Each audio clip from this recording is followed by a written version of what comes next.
just needed some bread. That's a castle. That absolutely is a castle. I would say a man's castle.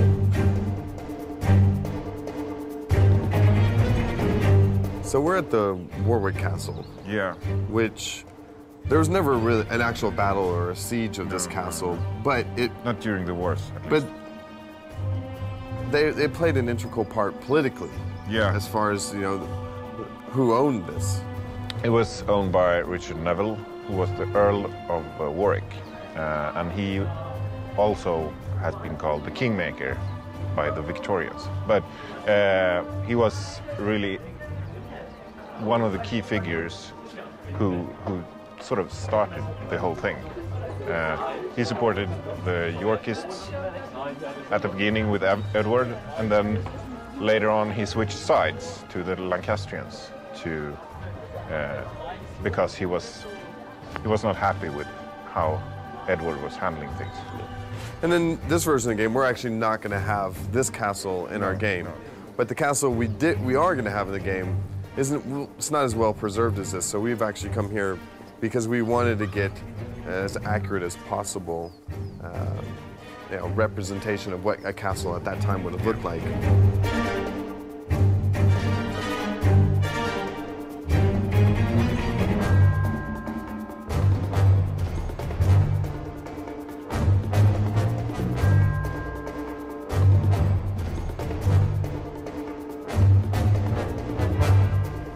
Now, we always think about everyone on the battlefields in the 15th century wearing complete armour of plate. If you look at the artistic representations, that's what you see.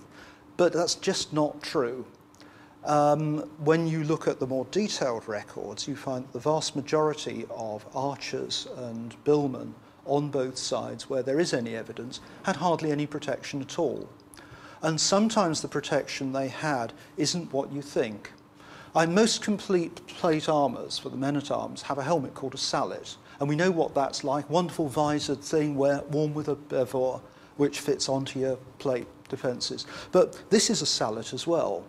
This is a very simple, relatively crudely made skull cap, but you still call it a sallet. And this is the kind of thing that the really well-equipped archer or billman was wearing in the middle of the 15th century.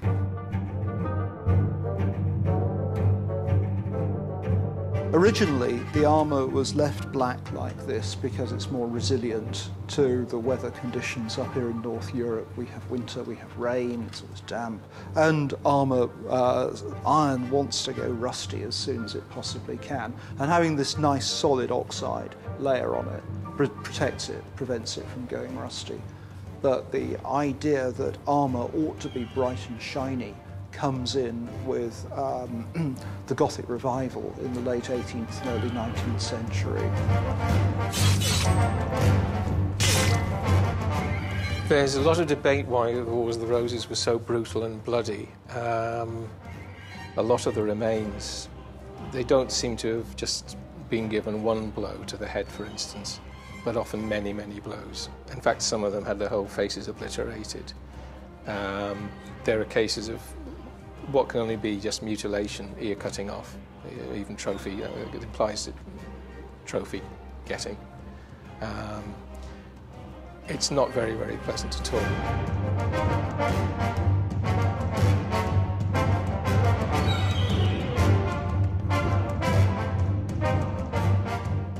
This sword is a hand-and-a-half sword. It's a different type of medieval sword. It's called a hand-and-a-half sword. It's also called a bastard sword.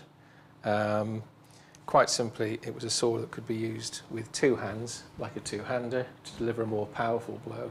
Obviously, the main purpose of a sword is its blade. That's the main part, and that's what you will use. And it can be used to strike with and give cutting blows, obviously with these edges. On this sword, it's double-edged. But also, of course, you can thrust with it. This is quite a thick blade, as you can see, and it comes to a point, and that can be used to seek out any gaps in an armour.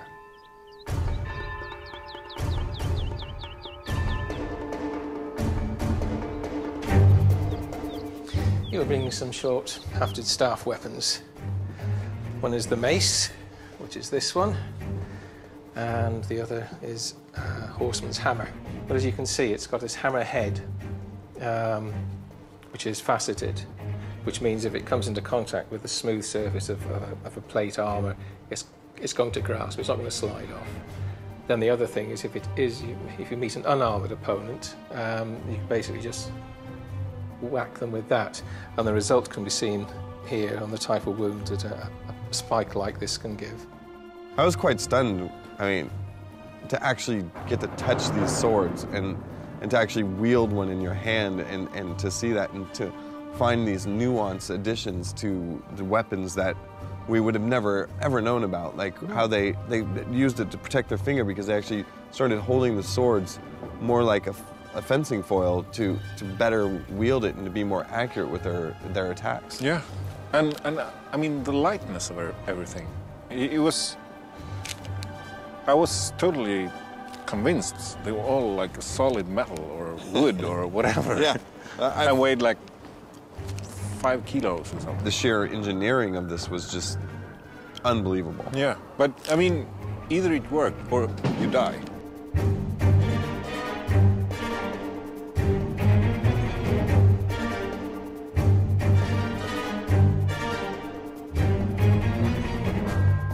I need to fix my hair after the helmet. Medieval knights, the knights back then, had a sense of humor, so they shaped it like their balls. Bullock. This is a bullock dagger, and that's where you get the term bullocks.